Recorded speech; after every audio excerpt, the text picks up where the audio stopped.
नाज़रीन, जैकवाद में गैस जी बदतरीन load shedding अवाम जूं मतियूं मुझाए छॾियूं आहिनि। गैस जी बंदिश सबब कारोबारी तौर घरेलू ज़िंदगी मुतासिर थी रही है।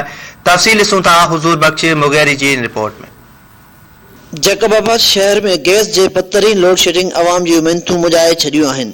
शहर जे मुख़्तलिफ़ मालनि में गैस जे बंदिश सबब स्कूली ॿार बग़ैर नाश्तो करण जे घर खां स्कूल वञनि था।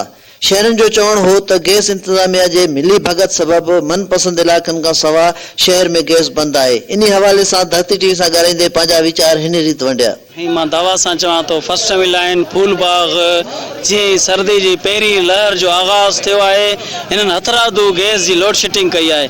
गैस इंतज़ामिया त गर्मी में ही माना जेको आज़ाब कई वधी आहे, उन टाइम भी माना जेको आहे टाइम ते माना मानी जे टाइम ते ऐं जेको आहे नाश्ते जे टाइम ते राति जी मानी जे टाइम ते गैस ॾींदा आहिनि। पर हाणे सियारो ईंदे ई इन्हनि खे बहानो मिली वियो आहे। सिंध जेको आहे 80% गैस ॾिए थी, पोइ बि माना जेको आहे सिंध जी आवाम सां एतिरो ज़ुल्म आहे, ख़ासि तौर ते जैकबाद जी आवाम सां। लेकिन अॼु 5 साल आहे गैस असां नथा ॾिसूं। हिन टाइम सर्दी आहे, गर्मी में त असां आज़ार कटींदा ई रहिया आहियूं।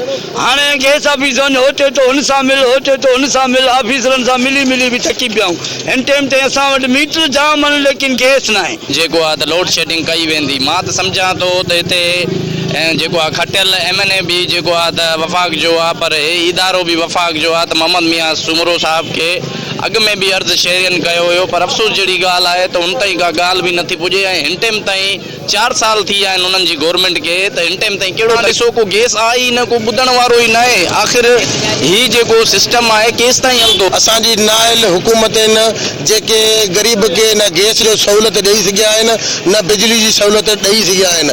असां वरी बि पंहिंजे वफ़ाक़ी हुकूमत खे और सिंध हुकूमत खे अपील इहा ई कंदासीं त बराए महिरबानी जीअं पेट्रोल तव्हां महांगा कया आहिनि, तव्हां साईं लोड शेडिंग बिजली में कयूं आहिनि, गैस में न कयो। महिरबानी करे गैस जो जेको टाइम मुक़ररु कयो आहे इन में महिरबानी करे। शहरनि वफ़ाक़ी हुकूमत ऐं सुई सदर गैस कंपनी जे आला अमलदारनि खां घुर कंदे चयो आहे त शहर में सुकल काठियूं 700 रुपया मण आहिनि ऐं ग़रीब मिसकिन माण्हू गैस जा बिल भरनि था ऐं काठियूं ॿारे पचाइण ते मजबूर आहिनि। नोटिस वठनि, गैस जो लोड शेडिंग ख़त्म कयो वञे। कैमरामैन शकील बलोच सां गॾु हज़ूर भाई मुगैरी, धरती टीवी न्यूज़, जैकबाबाद।